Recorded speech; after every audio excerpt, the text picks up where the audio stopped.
سنكون مع دولة قطر الشقيقة।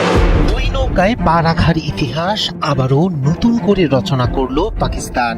অনেকে বলছেন মধ্যপ্রাচ্যের যুদ্ধের ময়দানে যেন ৩৬০ ডিগ্রি অ্যাঙ্গেলে ঘুরে বিশ্বাসঘাতকতার ইতিহাস রচনা করলো দেশটি। ইরানকে পরোক্ষভাবে জব্দ করতে গোপনে সৌদিতে যুদ্ধ বিমান ও সেনা মোতায়েন করছে ইসলামাবাদ। আন্তর্জাতিক সংবাদ সংস্থা রয়টার্সের অনুসন্ধানে উঠে এসেছে সৌদি আরবে পাঠানো হয়েছে প্রায় ৮,০০০ পাকিস্তানি সেনা, ১৬টি JF-17 যুদ্ধ বিমান, ড্রোন স্কোয়াড্রন এবং শক্তিশালী HQ-9 আকাশ প্রতিরক্ষা ব্যবস্থা। বিশ্লেষকরা বলছেন এটি কেবল সামরিক সহযোগিতা নয়, বরং পূর্ণাঙ্গ যুদ্ধ প্রস্তুতির বার্তা। গোপন প্রতিরক্ষা চুক্তির আওতায় প্রয়োজনে ৮০,০০০ সেনা মোতায়েনের সুযোগও রাখা হয়েছে। প্রশ্ন উঠছে, মধ্যপ্রাচ্যের সংঘাত কি এবার আরো ভয়াবহ মোড় নিতে যাচ্ছে? ইরান সৌদি উত্তেজনার মধ্যেই মধ্যপ্রাচ্যে নতুন করে আলোচনায় এসেছে পাকিস্তানের সামরিক উপস্থিতি। দ্বিপাক্ষিক প্রতিরক্ষা চুক্তির আওতায় সৌদি আরবে প্রায় ৮,০০০ সেনা, ১ স্কোয়াড্রন যুদ্ধ বিমান এবং উন্নত আকাশ প্রতিরক্ষা ব্যবস্থা মোতায়েন করেছে ইসলামাবাদ। আন্তর্জাতিক সংবাদ সংস্থা রয়টার্সের এক অনুসন্ধানী প্রতিবেদনে উঠে এসেছে এই তথ্য, যা এতদিন প্রকাশ্যে আসেনি। রয়টার্সকে দেয়া তথ্য অনুযায়ী সরকারি সূত্রগুলো বলছে, সৌদি আরব নতুন করে কোনো হামলার মুখে পড়লে সরাসরি সামরিক সহায়তা দিতে এই মোতায়েন। যদিও পুরো বিষয়টি নিয়ে এখনো প্রকাশ্যে কোনো মন্তব্য করেনি পাকিস্তানের সামরিক বাহিনী, দেশটির পররাষ্ট্র মন্ত্রণালয় কিংবা সৌদি কর্তৃপক্ষ। তবে দুই দেশের মধ্যে গত বছর হওয়া গোপন প্রতিরক্ষা চুক্তিকে কেন্দ্র করেই এই মোতায়েন বাস্তবায়ন করা হয়েছে বলে জানা গেছে। সূত্রগুলোর তথ্য অনুযায়ী সৌদি আরবে পাঠানো হয়েছে প্রায় ১৬টি যুদ্ধ বিমান নিয়ে গঠিত একটি স্কোয়াড্রন। এর বেশিরভাগই চীন ও পাকিস্তানের যৌথ উদ্যোগে তৈরি JF-17 ফাইটার জেট। এছাড়া ২ স্কোয়াড্রন ড্রোনও মোতায়েন করা হয়েছে। সেই সঙ্গে পাঠানো হয়েছে চীনের তৈরি অত্যাধুনিক HQ-9 আকাশ প্রতিরক্ষা ব্যবস্থা, যা পাকিস্তানি সেনারাই পরিচালনা করছে। তবে পুরো ব্যয় বহন করছে সৌদি আরব। নিরাপত্তা কর্মকর্তারা বলছেন, নতুন করে পাঠানো সেনাদের প্রাথমিক দায়িত্ব হবে প্রশিক্ষণ ও উপদেষ্টা কার্যক্রম পরিচালনা করা। তবে এর আগেও বিভিন্ন চুক্তির আওতায় সৌদি আরবে হাজার হাজার পাকিস্তানি সেনা যুদ্ধকালীন দায়িত্বে নিয়োজিত ছিল। এবারও তাদের সঙ্গে যুক্ত হয়েছে নতুন বাহিনী। বিশ্লেষকদের মতে যুদ্ধ বিমান, ড্রোন, আকাশ প্রতিরক্ষা ব্যবস্থা এবং হাজার হাজার সেনা মোতায়েনের এই চিত্র স্পষ্টভাবে দেখাচ্ছে যে পাকিস্তান শুধু কূটনৈতিক সমর্থন নয়, বরং সরাসরি সামরিক প্রস্তুতির বার্তাও দিচ্ছে।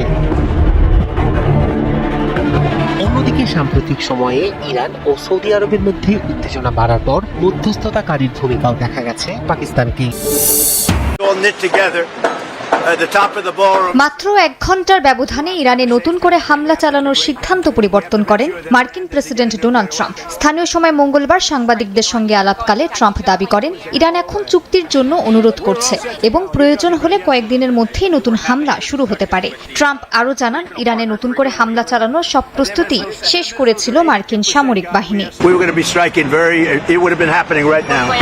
Yeah, it was all done. The boats, the ships are all loaded. They're loaded to the brim, and we're all set to start. মার্কিন ভাইস প্রেসিডেন্ট জেডি ভ্যান্স জানান, ইরানের সঙ্গে সম্পর্ক পুনরায় স্বাভাবিক করার সুযোগ আছে, তবে পারমাণবিক অস্ত্র অর্জন বন্ধ না হলে সামরিক বিকল্পই ব্যবহার করা হবে। তিনি বলেন, আলোচনায় কিছু অগ্রগতি হয়েছে, তবে অপশন বি হিসেবে নতুন সামরিক অভিযান প্রস্তুত রয়েছে। কঠোর প্রতিক্রিয়া এসেছে ইরানের পক্ষ থেকেও। দেশটির জাতীয় নিরাপত্তা কমিটির প্রধান ইব্রাহিম আজিজি বলেন, ট্রাম্প জানেন ইরানের বিরুদ্ধে যে কোনো পদক্ষেপের জবাব কঠোর হবে, কারণ দেশটি ঐক্যবদ্ধভাবে প্রতিরোধে প্রস্তুত রয়েছে। সংঘাত স্থায়ীভাবে বন্ধের লক্ষ্যে ইরানের ১৪ দফার নতুন প্রস্তাবের বেশ কয়েকটি শর্ত আগের প্রস্তাবগুলোর মতোই রয়েছে। মধ্যপ্রাচ্য ভিত্তিক সংবাদ মাধ্যম আল আরাবিয়ার তথ্য অনুযায়ী নতুন প্রস্তাবে ইরান শর্ত সাপেক্ষে তাদের সমৃদ্ধকৃত ইউরেনিয়াম রাশিয়ায় পাঠাতে রাজি হয়েছে। এর আগে ট্রাম্প দাবি করেন, ইরানের ইউরেনিয়াম যুক্তরাষ্ট্রে পাঠানো উচিত, তবে তেহরান স্পষ্ট করেছে তারা ইউরেনিয়াম যুক্তরাষ্ট্রে নয়, রাশিয়ায় পাঠানোর বিষয়ে আলোচনা করতে আগ্রহী। যুক্তরাষ্ট্রের সেন্ট্রাল কমান্ড জানিয়েছে, ইরানের বন্দরে বাণিজ্যিক প্রবাহ বন্ধ করতে এখন পর্যন্ত ৮৯টি বাণিজ্যিক জাহাজকে ফেরত পাঠানো হয়েছে। G7 দেশগুলো জানিয়েছে, বৈশ্বিক অর্থনৈতিক স্থিতিশীলতার জন্য হরমুজ প্রণালী পুনরায় খুলে দেওয়া জরুরি। ইরানের মিনাব এলাকায় একটি মেয়েদের স্কুলে বিস্ফোরণ নিয়ে যুক্তরাষ্ট্রের তদন্ত জটিল হয়ে পড়েছে বলে দাবি করেছেন মার্কিন সেন্ট্রাল কমান্ড প্রধান অ্যাডমিরাল ব্র্যাড কুপার, কারণ ওই স্কুলটি ইরানি রেভলিউশনারি গার্ড বাহিনীর একটি সক্রিয় ক্রুজ মিসাইল ঘাঁটির ভেতরে অবস্থিত ছিল বলে তিনি দাবি করেন। মধ্যপ্রাচ্যের উত্তপ্ত ভূরাজনীতিতে আবারও বিস্ফোরক বার্তা দিল ইরান। বিশ্বের সবচেয়ে গুরুত্বপূর্ণ তেল পরিবহন রুট হরমুজ প্রণালী নিয়ে তেহরান এবার স্পষ্ট জানিয়ে দিয়েছে এই জলপথের নিরাপত্তা নিশ্চিত করতে নতুন ব্যবস্থা আনছে তারা, আর সেই প্রক্রিয়ায় ঘনিষ্ঠভাবে কাজ করছে ওমানের সঙ্গে। ইরানের পররাষ্ট্র মন্ত্রণালয়ের মুখপাত্র ইসমাইল বাকাইয়ের সাম্প্রতিক বক্তব্যে স্পষ্ট হয়েছে, হরমুজ এখন শুধু একটি আন্তর্জাতিক নৌপথ নয়, এটি পরিণত হয়েছে শক্তি প্রদর্শনের মঞ্চে। তেহরান পরিষ্কার ভাষায় বুঝিয়ে দিয়েছে, পশ্চিমা চাপ, মার্কিন আগ্রাসন কিংবা ইসরায়েলি হুমকির মুখেও তারা পিছু হটার পক্ষপাতী নয়, বরং নিজেদের নিরাপত্তা ও আঞ্চলিক কর্তৃত্ব আরও শক্তভাবে প্রতিষ্ঠা করতে প্রস্তুত। হরমুজ প্রণালী দিয়ে প্রতিদিন বিশ্বের বিপুল পরিমাণ জ্বালানি তেল পরিবাহিত হয়। সেই বাস্তবতাকে সামনে রেখেই ইরান এখন নতুন কৌশলগত অবস্থান নিচ্ছে। বাকাই বলেন, ইরান ও ওমান যৌথভাবে এমন একটি কাঠামো গড়ে তুলতে চায় যা নিরাপদ নৌ চলাচল নিশ্চিত করবে। তবে বিশ্লেষকদের মতে এই নিরাপত্তা ব্যবস্থা মূলত পশ্চিমা সামরিক প্রভাবকে সীমিত করার কৌশল। ইরান সরাসরি অভিযোগ করেছে, যুক্তরাজ্য ও জায়নিস্ট শাসন ইসরায়েল দীর্ঘদিন ধরে এই অঞ্চলে উত্তেজনা বাড়িয়ে চলেছে। তেহরানের দাবি, তাদের বিরুদ্ধে পরিচালিত সামরিক ও গোয়েন্দা তৎপরতার জবাব দিতেই জাতীয় নিরাপত্তা জোরদারের পদক্ষেপ নেওয়া হয়েছে। ইরান এটাও স্পষ্ট করেছে যে এসব পদক্ষেপ আন্তর্জাতিক আইনের মধ্যেই পড়ে। সবচেয়ে তাৎপর্যপূর্ণ বিষয় হলো হরমুজ দিয়ে চলাচলের ক্ষেত্রে সম্ভাব্য টোল আরোপ বা নিয়ন্ত্রণ ব্যবস্থার ইঙ্গিত। যদিও ইরান বিষয়টিকে কেবল অর্থনৈতিক ইস্যু হিসেবে দেখতে নারাজ, তবে তারা পরিষ্কার করেছে যে নিরাপত্তা নিশ্চিত করতে যদি বিশেষ সেবা দিতে হয় তাহলে তার খরচাও থাকবে। অর্থাৎ ভবিষ্যতে হরমুজ দিয়ে যাতায়াত করতে আন্তর্জাতিক জাহাজগুলোকে নতুন নিয়মের মুখে হতে পারে। এটি নিছক কূটনৈতিক ভাষণ নয়, বরং বিশ্বশক্তির উদ্দেশ্যে সরাসরি সতর্কবার্তা। কারণ হরমুজ প্রণালীতে যে দেশের নিয়ন্ত্রণ থাকবে, বিশ্ব জ্বালানি অর্থনীতির ওপর তার প্রভাবও হবে বিশাল। আর সেই কারণেই ইরান এখন নিজেদের অবস্থান আরো আক্রমণাত্মকভাবে তুলে ধরছে। ওমানের সঙ্গে ইরানের এই ঘনিষ্ঠ সমন্বয়ও আন্তর্জাতিক মহলে নতুন হিসাব নিকাশ তৈরি করেছে। ইতোমধ্যে মাসকাটে বিশেষজ্ঞ পর্যায়ের বৈঠক অনুষ্ঠিত হয়েছে। এর মাধ্যমে বোঝা যাচ্ছে বিষয়টি আর কেবল রাজনৈতিক আলোচনার পর্যায়ে নেই, বরং বাস্তবায়নের দিকেও অগ্রসর হচ্ছে। বিশ্লেষকদের মতে ইরানের এই পদক্ষেপ যুক্তরাষ্ট্রের দীর্ঘদিনের আঞ্চলিক আধিপত্যের জন্য বড় চ্যালেঞ্জ হতে পারে। কারণ ওয়াশিংটন এতদিন হরমুজের নিরাপত্তার অজুহাতে পারস্য উপসাগরে সামরিক উপস্থিতি ধরে রেখেছিল। এখন যদি ইরান ওমান যৌথ নিরাপত্তা কাঠামো বাস্তবায়ন করে, তাহলে সেই উপস্থিতির যৌক্তিকতা নিয়েই প্রশ্ন উঠতে পারে।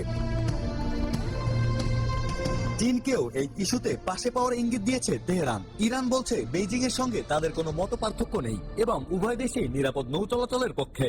এর অর্থ হরমুজ ইস্যুতে ধীরে ধীরে একটি নতুন ভূ রাজনৈতিক জোট গড়ে উঠছে, যেখানে পশ্চিমা শক্তির বিপরীতে এশীয় শক্তিগুলো একত্র হতে পারে। সব মিলিয়ে হরমুজ প্রণালী ঘিরে নতুন উত্তেজনার সূচনা হয়ে গেছে। ইরানের বার্তা স্পষ্ট, এই অঞ্চলের নিয়ন্ত্রণ বাইরের শক্তির হাতে নয়, থাকবে উপকূলীয় দেশগুলোর হাতেই। আর সেই বাস্তবতা মানতে না চাইলে বিশ্বকে হয়তো আরো বড় সংঘাতের জন্য প্রস্তুত থাকতে হবে। মার্কিন প্রেসিডেন্ট ডোনাল্ড ট্রাম্প বেইজিং ছাড়ার পরপরই চীনের মাটিতে পা রাখলেন রাশিয়ার প্রেসিডেন্ট ভ্লাদিমির পুতিন। বিশ্ব রাজনীতির এই চরম উত্তপ্ত মুহূর্তে এই সফর কি কেবলই এক কাকতালীয় ঘটনা, নাকি এর পেছনে লুকিয়ে আছে কোনো বড় ভূ রাজনৈতিক চাল? ট্রাম্পের বেইজিং মিশন যখন কোনো বড় অগ্রগতি ছাড়াই শেষ হলো, ঠিক তখনই পুতিনের এই সফর প্রমাণ করছে বর্তমান বিশ্বের ক্ষমতার ভারসাম্য আর ওয়াশিংটনের নিয়ন্ত্রণে নেই। কিন্তু প্রশ্ন হলো, বিশ্ব রাজনীতির সব গুরুত্বপূর্ণ কার্ড কি এখন তবে চীনের হাতে? গত সপ্তাহে চীনের প্রেসিডেন্ট সি জিনপিং এর সঙ্গে বৈঠক করেছিলেন ডোনাল্ড ট্রাম্প। ট্রাম্প অনেক হাকডাক দিয়ে বড় বাণিজ্যিক চুক্তির কথা বললেও তাইওয়ান ইস্যু কিংবা মধ্যপ্রাচ্যে ইরান ইসরায়েল যুদ্ধের মতো সংবেদনশীল বিষয়ে বেজিংয়ের কাছ থেকে কোনো সুবিধা আদায় করতে পারেননি। ট্রাম্প চেয়েছিলেন বেজিং যেন ইরান ইস্যুতে তেহরান বা মস্কোর ওপর চাপ সৃষ্টি করে, কিন্তু ট্রাম্পের সেই আশায় গুড়ে বালি। পশ্চিমা পরাশক্তিগুলোর বেপরোয়া পররাষ্ট্রনীতির বিপরীতে চীন আজ এক অনড় অবস্থানে। আর ট্রাম্পের এই শূন্য হাতে ফেরার পরই পুতিনের বেজিংয়ে আগমন বিশ্বকে এক নতুন বার্তা দিচ্ছে। পুতিনের এই বেজিং সফরের আনুষ্ঠানিক কারণ হল চীন ও রাশিয়ার মধ্যকার 25 বছরের পুরনো বন্ধুত্বপূর্ণ সহযোগিতা চুক্তির স্মরণোৎসব। তবে বিশ্লেষকেরা বলছেন এর ভেতরের গুরুত্ব অনেক গভীর। ইউক্রেন যুদ্ধের পর পশ্চিমা নিষেধাজ্ঞাকে বুড়ো আঙুল দেখিয়ে রাশিয়ার অর্থনীতিকে সচল রেখেছে চীন।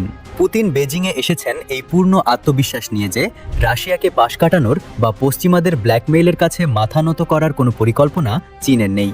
এই দুই দেশের অংশীদারত্ব আজ ওয়াশিংটনের একক আধিপত্যের বিরুদ্ধে সবচেয়ে বড় দেওয়াল।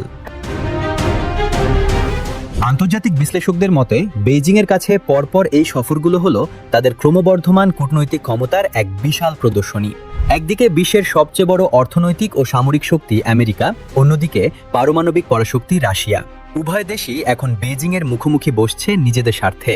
চ্যাথাম হাউসের গবেষকদের মতে ট্রাম্প যেভাবে কিছু পাওয়ার আশায় বেইজিংয়ে গিয়েছিলেন, পুতিনও ঠিক একই কারণে গেছেন। আর এখানেই প্রমাণিত হয় বৈশ্বিক কূটনীতির মূল চাবিকাঠি বা সব গুরুত্বপূর্ণ কার্ড এখন চীনের হাতে। বেইজিং এখন এমন এক নিরপেক্ষ পরাশক্তি যাদের উপেক্ষা করার শক্তি আজ আমেরিকারও নেই।